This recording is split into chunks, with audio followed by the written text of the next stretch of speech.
Welcome to SpitFireMods. This video is part of our profiling series, and this is going to be this is our machine calibration video.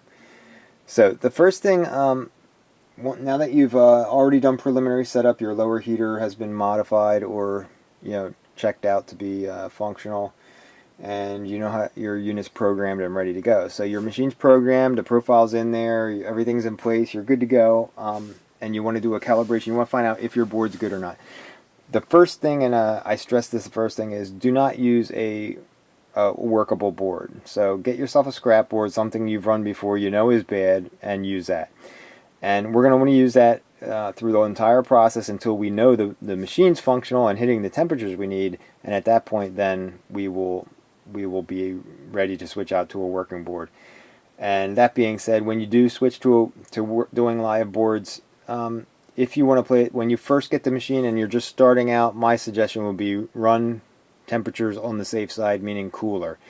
When you run a profile hot or it gets too hot, it's going to kill the board and damage the chip. But if you run it too cold, it's most likely going to have the same success rate, meaning the board will come off working, but it may relapse. And it would be much better to get a customer's board back than to tell the customer that you've lost all their data and now they cannot get their data back. So if it's a first time run, play it safe and do it that way. Now reflows are long-term repairs, but you're going to want to be doing them correctly. So we'll be covering the reflow calibration setup here, and assuming what this is an HR 6000. The lower heater probe has been modified and set up correctly so that it can accurately heat the lower part of the board. So what we want to do first is we want to put in a profile that has no upper heat. You can actually leave your upper heater off to the side. And we're going to run the profile with the bottom heat only. So what you would have to do on this unit is you'd have to program your upper heat hot air unit to just run at 10 degrees or something, and program your lower heater to run the normal temperature profile. So say your profile for this machine is a 50, 100, 130, 160, 170, 180 profile. That's what you would run on you would put that in your lower heater controller, and then you would run your regular heat on your upper controller. And what you'll find is that will what we're going to do is we're going to run that profile then after we have it with our component probe. So our component's probed as shown in your preliminary setup video. It's probed on the tip of the chip in Xbox fashion. This is a PS3, but we have it laid out to show you a better view. This would be an Xbox board's probe.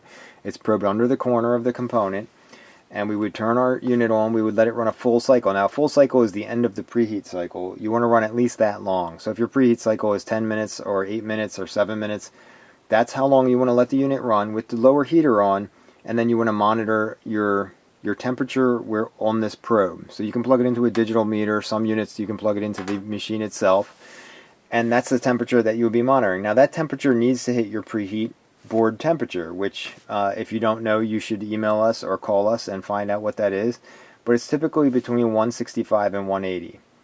So if you probe your machine and you run your lower heater only and this probe is not giving you 165 to 180, you need to call us, because that means your preheater is not working correctly.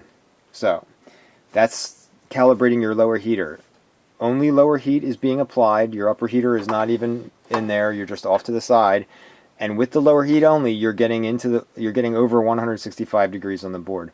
If you're down around 140 or 150, you need to call and find out what's wrong with your unit or what you need to change to get your preheat temperature hotter. A board that is in the 140 to 150 range may be too low. Now there are some units that you will be around 140 or 150 and you're still fine. So you can call us or ask us if that's acceptable for your machine. But anything lower than 140 would definitely be a problem. So I should say 140 to 150 would be safe on some machines, and it would probably work fine on all machines, but you want to know that that's what your machine should be able to do. So I would say anything under 160, 165 you should call in. And if it's under 140, then you need to find out what's wrong with it. Typically, what you're going to find out if it's under 140 is this. What you're going to find out is that this probe has not been changed. This is what drives the lower heater plates. If this probe is down tight against the units, or you don't see this probe, say you got the machine, it's stock, and you don't see a probe at all. It's somewhere down embedded in your lower heater plates.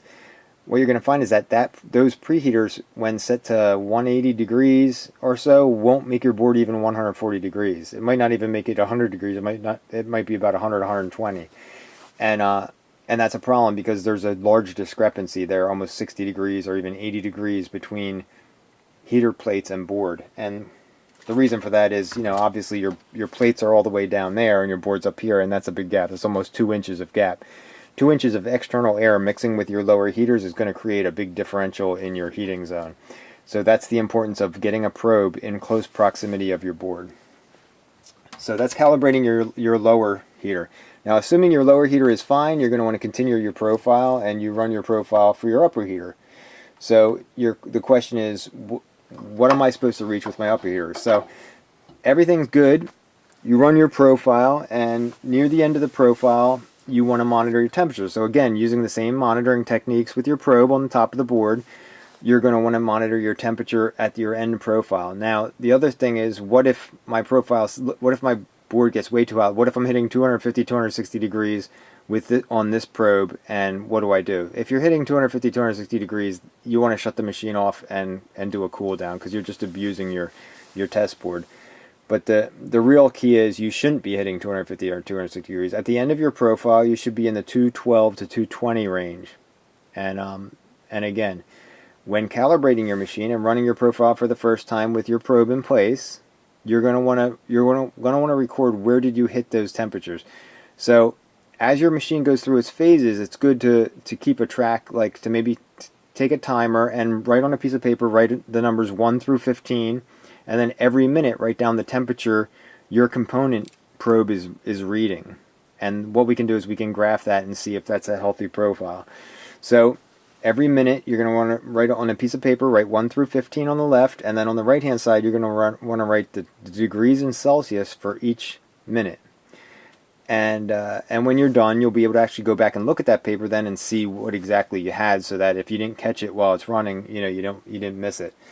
And the importance there is we want to know what your machine hit at the end of the profile. At the end of your profiles, if you have a good profile in there and the profile's working correctly, you should be around 221 degrees near the end of the profile.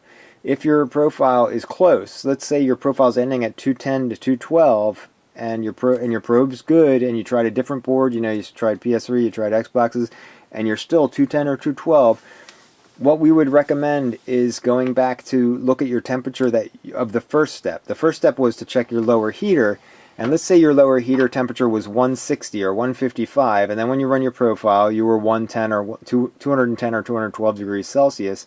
Most likely your preheat phase is not giving your board enough heat to maintain the temperature of the board so that your chip or your component can get up to 221. So what you're going to want to do is you're probably going to want to increase your lower heat temperature by 10 to 15 degrees. If you're 10 degrees off, kick your lower heater up 10 degrees and rerun your profile and see if that corrected it.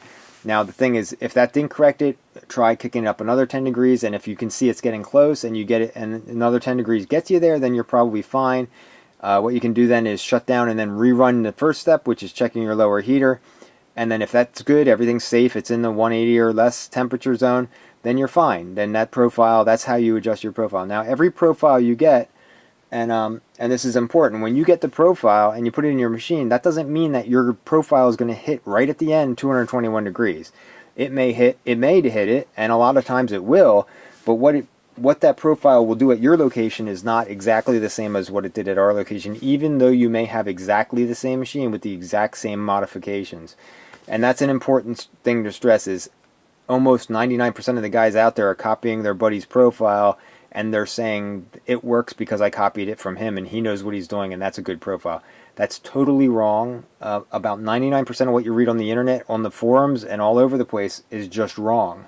And I hate to say it, but it's 99% wrong. You can't copy somebody else's profile and put it in your machine. You can't, even if you have the exact same machine made by the same company on the same transformer and everything's the same and you live in the same city, you can't copy it. And the question is, technically it's an impossibility for your machine to run the same profile as somebody else's. And the reason is the resistance of your plates, the voltage going in at your home, everything is going to be a little different. So your BTU output is going to be a little different. So you're not going to hit the same temperatures. You're not going to have the same timeline. You're not going to have the same profile or the graph. If you graph it, you're not going to have the same graph as the other guy did. And you're going to think, hey, there's something wrong. I'm doing something wrong. You're going to move your probe. You're going to start basically scrambling around and changing things over and over to create what the other guy's getting. And what it is your machine can't do that. Your machine needs a profile developed for it and just for it. And what you'll find is that this is the calibration part of it, but we also have videos for profiling your machine. And what you're going to need is you're going to need to spend a little time profiling your machine. And profiling it is basically just a more advanced calibration. Is you want to find out what temperature your board needs to be. So let's say you preheat and you run your preheater at the temperature we specify, and your board gets to 160. That's fine, but you can control your board's temperature, and you can control your profile by rerunning that, cooling everything down, and rerunning it again, and adding to the temperature until you get a board temperature of 180. That's called building a profile or controlling your profile. You can make your graph look however you need it to look just by controlling that. Now the problem is most guys will make their board spit out the right temperature, but they don't have a three-phase graph. They're ramping too fast, they're not holding a soak, they're doing something wrong which is creating a bad repair, and they're still having problems. So even though you might be able to get your board to hit the right temperature, you may still not have a profile that works or that gives you a good repair. And the reason is it might not be activating your flux, it might be burning your flux off, it might be not even getting hot enough to activate your flux, and then therefore your reflow is creating sloppy solder joints or bridging your solder by spatter or something else. And the guide that we send out will go into detail over all the different things that you could be having if you are having problems with that.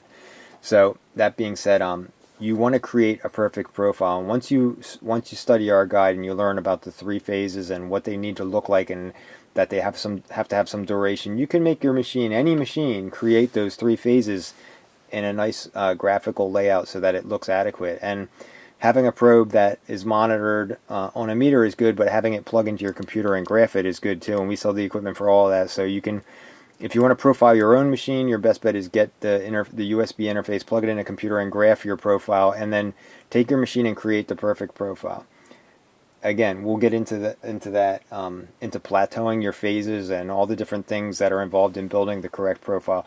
But for now, we want to check your board temperature, your preheat temperature, make sure you're in the right zone, which is the 165 to 180, and then finish your profile. Confirm that your chip is getting to 221, or what you were defined on your profile sheets, which you would have got profile sheets for all the different boards that you're working with, Xbox, PS3, and laptops.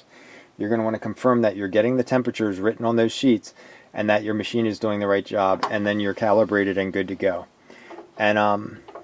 And that's basically it. If you're wondering if you can probe differently or do things differently, really the way the video is meant is the way the profiles are written and the way that things are. If you have any questions about any of the parts of it, please email us or call us or text us. You can send pretty much anything to our phone number, text, pictures, movies. You can send it all to our number and we'll receive it. And that's the end of the calibration video. If you have any problems or questions after this, or you need a specific video for your company, let us know, and we will put that online with the rest of the videos so that others can benefit from that as well. Anyway, thanks for watching, and this was our calibration video.